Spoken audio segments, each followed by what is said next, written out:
सभी को नमस्कार। ग्रेड फोर्थ एग्जाम देने जा रहे सभी अभ्यर्थियों को बहुत सारी शुभकामनाएं। बहुत सारे बच्चों के मैसेज थे अंतिम समय में, सर पेपर को मैनेज कैसे करें, स्ट्रेस को मैनेज कैसे करें। पहली चीज, इस मानसिकता के साथ मत जाना कि मेरा फोर्थ ग्रेड में नहीं हुआ तो लोग पता नहीं क्या बोल देंगे।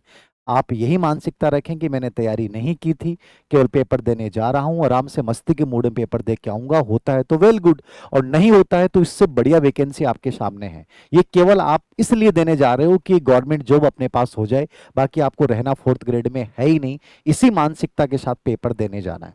सबसे इंपॉर्टेंट होता है पेपर को मैनेज करना, और पेपर को मैनेज करने से पहले इंपॉर्टेंट है स्ट्रेस को मैनेज करना। पहली नाइट, अब जो समय बचा है, केवल आपको PYQ देखने चाहिए, स्पेशली अधीनस्थ सेवा चयन बोर्ड के एक साल में जितने भी पेपर हुए हैं उनके PYQ राजस्थान जीके के कंप्लीटली देख के जाओ। वन लाइनर यदि कोई बिंदु है तो वो देख लो, अन्यथा कोई टेंशन नहीं है। 7 घंटे सो, आराम से पेपर दे के आना है। बहुत इजी पेपर आएगा, ये तय करके चलना है। लेकिन इजी पेपर में हम गलतियां बहुत जल्दी करते हैं क्योंकि अति उत्साह में आ जाते हैं। तो पेपर जब भी हल करें, सबसे पहले वही लेवल जो मैं हमेशा बोलता हूं, सबसे आसान पर्सन, फिर मध्यम, और फिर लास्ट में सबसे कठिन पर्सन।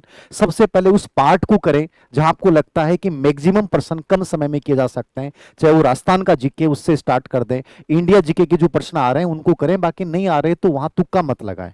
कोशिश ये करें कि यदि 40% 50% कंफ्यूजन है तो रिस्क वहां तक लूंगा मैं, बाकी 50% के लिए बोलता हूं। लेकिन फोर्थ ग्रेड के लिए मैं कहूंगा कि आप 35% से ऊपर यदि कंफ्यूजन है तो भी उस पर्सन में रिस्क लें, आपको लेना चाहिए, क्योंकि उसके चांस बढ़ जाएंगे। क्योंकि पेपर का लेवल बहुत नॉर्मल आता है, बहुत सामान्य आएगा, तो थोड़ा सा रिस्क आपको ज्यादा लेना चाहिए, मेरी पर्सनल राय है। पहले से मानसिकता मत बनाना कि मुझे इतना स्कोर करना है, इतने में तो होगा ही नहीं, ऐसा कुछ नहीं है। थोड़ा सा सही तरीके से पेपर को मैनेज कर जाओगे, हर पार्ट को छू जाओगे, टाइम को मैनेज कर जाओगे, मैथ के रीजनिंग के प्रश्नों को लगभग कर जाओगे, वहां तक टाइम बचा लिया आपने, तो ये मान के चलो कि फोर्थ ग्रेड में सिलेक्शन तुम्हारा हो जाएगा। और ये दबाव लेके चल रहे हो कि नहीं सर क्या होगा क्या नहीं होगा, ये चीजें दिमाग से निकालिए। एक वो पांचवा अनुत्तरित वाला बिंदु कम से कम ध्यान रखना, क्योंकि ये इसमें इतने सारे क्वेश्चंस होते हैं, वहां पे अपनी गलती हो जाती है कि अपन पांचवा गोला भरते नहीं। तो जो आप नहीं करके आ रहे हैं वो पांचवा गोला जरूर भर दें। वो 5 से 10 मिनट का लास्ट का टाइम इस चीज के लिए आप जरूर रखें। बाकी सबसे बढ़िया चीज है, आज के दिन कोई मैराथन मत देखना, कोई सोशल मीडिया पे पोस्ट मत देखना, कोई नकारात्मक पोस्ट मत पढ़ना। जहां से आपको पॉजिटिविटी आती है उस व्यक्ति से बात करते हुए आपको एग्जाम दे के आना है।